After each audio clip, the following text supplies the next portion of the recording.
आयुर्वेदिक डॉक्टरों के फर्जीवाड़े को एक लाइन में तो ये समझ आया कि फर्जी डॉक्टर हैं, लेकिन थोड़ा सा मामला क्या है पहले तो दर्शकों के लिए ये बता दीजिए। कुछ लोगों ने फर्जी डिग्री लेकर के रजिस्ट्रेशन करा लिया है और जो रजिस्ट्रेशन नंबर है, इन लोगों ने हमारे यहाँ पढ़ाई ही नहीं की है। हरियाणा के उस कॉलेज की डिग्री बनाई, वहाँ पंजीयन कराया, फिर वहाँ से एनओसी लेकर के उत्तर प्रदेश के बोर्ड में आते और इन्होंने बिना चेक किए कर दिया। 41 फर्जी मिले लोगों के खिलाफ एफआईआर होने जा रही, तहरीर दे दी गई है। क्या इस बात की कोई जानकारी है कि जो 41 लोग हैं ये कहाँ पोस्टेड या पदस्थ हैं अभी? 3 जौनपुर के हैं, 1 लखनऊ का है, 2 सीतापुर के हैं, मेरठ, गाजियाबाद, मुरादाबाद। नियमों का कोई ऐसा लूप है जिसका इन्होंने फायदा उठा लिया? बोर्ड के लोगों की मिली भगत नहीं, ये पूरा एक डॉक्टर तैयार करने का एक रैकेट है। अगर आप आयुर्वेदिक तरीके से अपना इलाज कराते हैं तो ये खबर आपके लिए शायद ज्यादा काम की हो सकती है।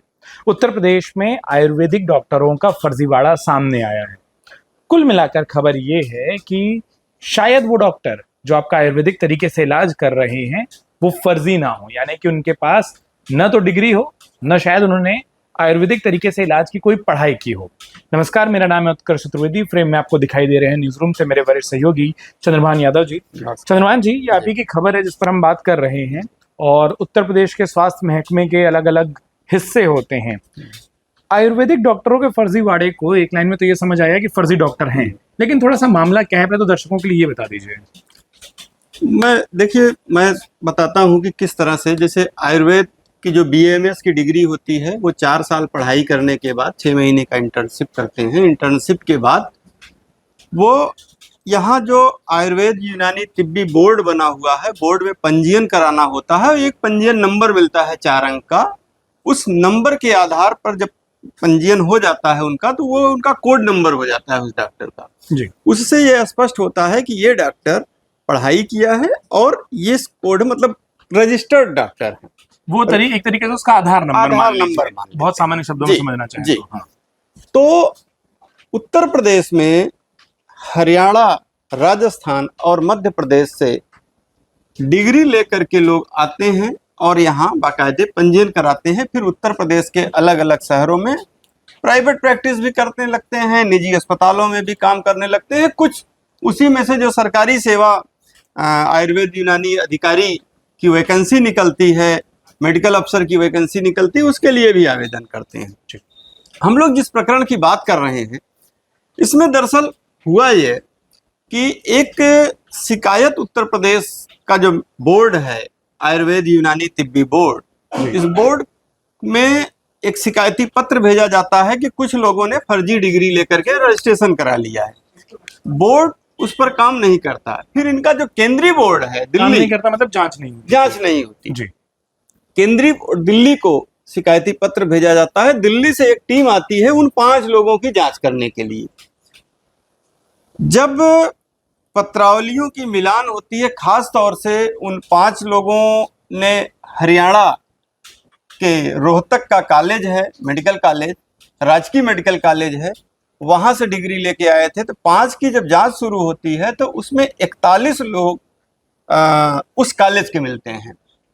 तो वो जो केंद्रीय कमेटी थी, जांच 5 डॉक्टरों की शुरू हुई थी। फिर जब कॉलेज में पता किया गया तो 41 ऐसे डॉक्टर निकले जो उस कॉलेज की डिग्री दिखा रहे थे। वहीं से लेकर के आए। ऐसे में क्या किया कि उस कॉलेज को, हरियाणा का जो कॉलेज है, उस कॉलेज को यहाँ से एक चिट्ठी भेजी जाती है कि ये XYZ इस तरह से 41 लोग हैं। मतलब नाम तो और भेजे गए थे, लेकिन जब कॉलेज जो सत्यापन करता है तो वो बताता है कि ये 41 लोगों के जो रोल नंबर हैं और जो रजिस्ट्रेशन नंबर है, इन लोगों ने हमारे यहाँ पढ़ाई ही नहीं की है। यानी वो डिग्री को ही गलत बना लिए थे। जब एक तरीके से कॉलेज ने बोला कि डिग्री ही सही नहीं है।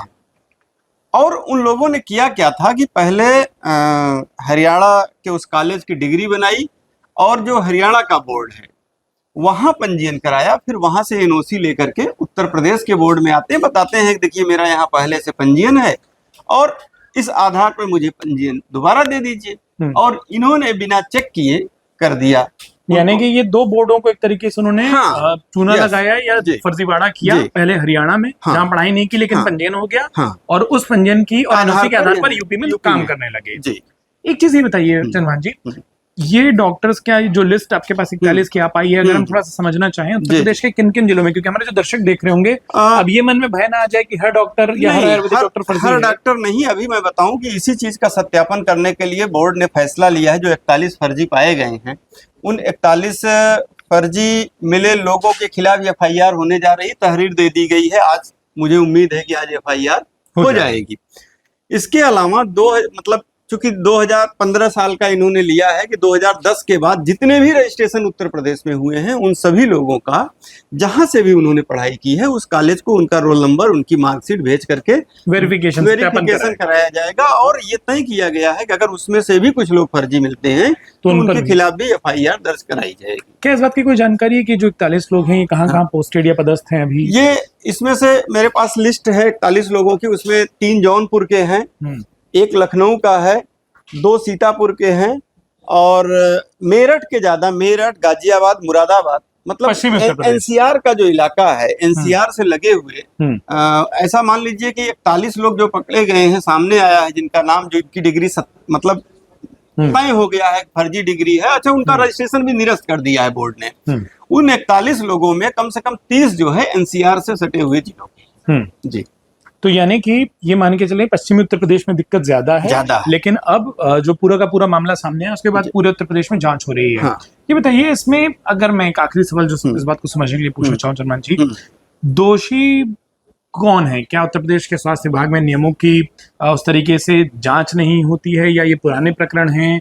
तो वो जो हम कई बार कहते हैं कि पूर्ववर्ती सरकारों में कि कितने सालों से पोस्टिंग पर थे या नहीं थे, या नियमों का कोई ऐसा लूप है जिसका इन्होंने फायदा उठा लिया? देखिए, नियमों का लूप था, और जब तक बोर्ड के लोगों की मिली भगत नहीं है, पूरा एक डॉक्टर तैयार करने का एक रैकेट है।